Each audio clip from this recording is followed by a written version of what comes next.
दज्जाल के बारे में बहुत सारे हदीस हैं, लेकिन एक हदीस में हमें दज्जाल की एग्जैक्ट लोकेशन के बारे में बहुत सारे हिंट्स दिए गए हैं। और ये हदीस हम सब ने बार बार सुनी हुई है कि एक दिन भरी महफिल में रसूलुल्लाह सल्लल्लाहु अलैहि वसल्लम के पास एक ईसाई आया और उसने इस्लाम कबूल करके अपना वाक़या सुनाया कि मैं और कुछ लोग अरब से मशरिक की तरफ रवाना हुए। हम अभी रास्ते में ही थे कि अचानक समंदर का मौसम बदल गया और हमारी कश्ती अपने रास्ते से भटक गई।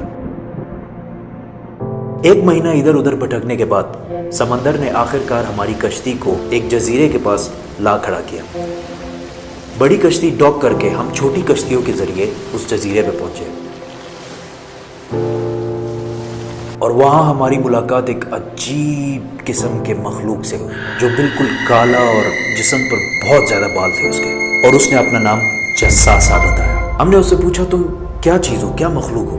उसने बोला, मुझे छोड़ो, वो उधर एक मंदिर है, उधर जाओ, वहाँ एक शख्स तुम्हारा बहुत शिद्दत से इंतजार कर रहा है। अंदर हमने एक शख्स को जंजीर में बंधा हुआ देखा और उसने हमसे 3 सवाल पूछे कि मुझे बेसान के दरख्तों के बारे में बताओ, क्या उसमें कोई फ्रूट फल वगैरह है? हमने कहा बिल्कुल, वहाँ बहुत फ्रूट्स फल वगैरह है। उसने कहा बहुत जल्द वहाँ कुछ भी नहीं होगा। फिर उसने पूछा, मुझे लेक ऑफ तबरिया के बारे में बताओ, क्या उसमें पानी है या नहीं है? हमने कहा वहाँ बहुत पानी पड़ा हुआ। उसने कहा बहुत जल्द ये भी खुश्क हो जाएगा।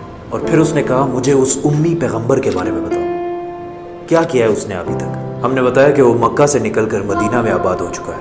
उसने कहा, क्या वाकई वो यसरब मदीना आ चुका है? ये कहते ही उसने कहा कि अब मैं बताता हूँ कि मैं कौन हूँ। मैं हूँ दज्जाल और बहुत जल्द मैं अपनी कैद से आज़ाद हो जाऊँगा और तमाम इलाकों में जाऊँगा सिवाय मदीना यानी यसरब के। रसूलुल्लाह सल्लल्लाहु अलैहि वसल्लम ने तमाम लोगों को मुखातिब करके कहा, ऐ लोगो, ये है यसरब मदीना।